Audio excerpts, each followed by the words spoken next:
বাড়িটা কিন্তু নিজের নয়, তবে নিজের করে থাকতে হয়। মাস ফুরোলেই গুনতে হয় ভীষণ মোটা টাকা।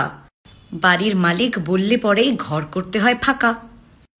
সাথে নিয়ে বাড়িওয়ালা করতে হয় ঘর। ভাড়া থাকা সহজ নয়, জীবন যাযাবর।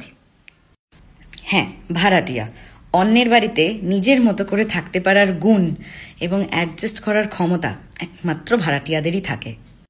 একটা অজানা অচেনা পরিবারের সাথে আলাপ করে, একটা নতুন পাড়ায় গিয়ে মাসে মাসে মোটা টাকা জমা করে, নিজের বাড়ির থেকেও বেশি যত্ন নিয়ে, হাজারটা বারণ মেনে, হাজারটা নিয়ম পালন করে, 10 রকম কৈফিয়ত দিয়ে থাকার পরেও যাদের খুব একটা বেশি সম্মান থাকে না, তারাই হলো ভাড়াটিয়া। বাড়ি ভাড়া দেওয়া খুব সহজ, কিন্তু কারুর বাড়িতে ভাড়াটিয়া হয়ে ভাড়া থাকা যে কি কঠিন, সেটা একমাত্র যারা ভাড়া থাকে তারাই জানে। একটা বাড়ি সাজাতে আমাদের সারা জীবন সময়ও কম পড়ে। আমরা এটা ওটা কিনতেই থাকি আর বাড়ি সাজাতেই থাকি, কিন্তু মালপত্র সব বোঝাই করে এক জায়গা থেকে আরেক জায়গায় নিয়ে গিয়ে নতুন করে আবার ঘর সাজানো যে কি পরিশ্রমের, কি জিনিস, সেটা একমাত্র যারা ভাড়া থাকে তারাই জানে। আর এত কিছুর পর যদি বাড়িওয়ালার মনের মতো হয়ে না ওঠা যায়, তাহলে তো রক্ষে নেই।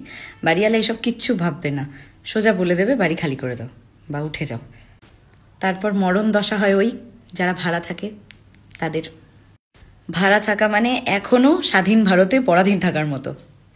আর মানসিক চাপ, তুমি খাও না খাও, তোমার আয় অল্প হোক বেশি হোক, তোমার জীবনযাত্রা হাইফাই হোক বা সাধারণ হোক বা মধ্যবিত্ত বা নিম্নবিত্ত হোক, যাই হোক না কেন, তোমাকে মাসের একটা নির্দিষ্ট তারিখে বাড়ি ভাড়া দেওয়ার টাকাটা জমা করতেই হবে।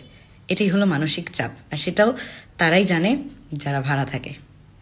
এদিকে একটা বাড়িতে ভাড়া থাকতে থাকতে, দীর্ঘদিন ভাড়া থাকতে থাকতে কত রকম স্মৃতি যে তৈরি হয়ে যায় ওই বাড়িটার ভেতরে, ওই ঘরগুলোর ভেতরে। ভালো মন্দ মিশিয়ে অপরের বাড়ি চেনেও বাড়িটার ওপর খুব মায়া পড়ে যায়। তারপর একদিন না একদিন সেই ঘরগুলোর মায়া ছেড়ে সমস্ত স্মৃতি রেখে দিয়ে মালপত্র নিয়ে চলে যেতে হয় অন্য কোনো ঠিকানায়, অন্য কারুর বাড়ি, অন্য কোনো পরিবেশে, আবার নিজের বাড়ির মতো করে থাকতে। তবুও সমাজে ভাড়া থাকা মানুষগুলোকে অনেকেই ছোট করে, যে ও তো ভাড়া থাকে, ও তো ভাড়াটিয়া, ওর তো নিজের বাড়ি নেই।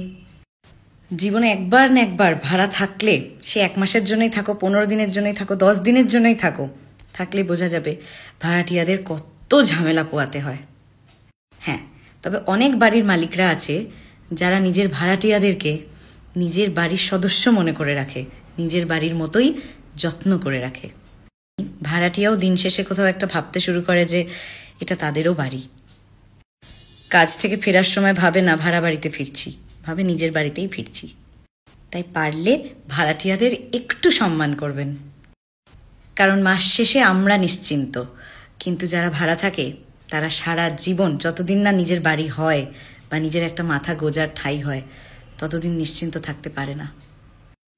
সকল বাড়ির মালিকদের একটাই অনুরোধ, যারা ভাড়া দেয় বা যারা ভাড়া দেন, যে একটা পরিবার অনেক আশা নিয়ে, অনেক কষ্ট করে, অনেক ঝামেলা পুইয়ে, মাসে মাসে অনেক হেডেক নিয়ে আপনার বাড়িতে থাকতে আসছে, তাদের থেকে বাড়ি ভাড়াটা নেওয়ার সাথে সাথে তাদের সুখ দুঃখ সুবিধা অসুবিধাটাও শেয়ার করে নেবেন। সব বাড়িওয়ালা যেমন খারাপ হয় না, সেরকম সব ভাড়াটিয়াও খারাপ হয় না।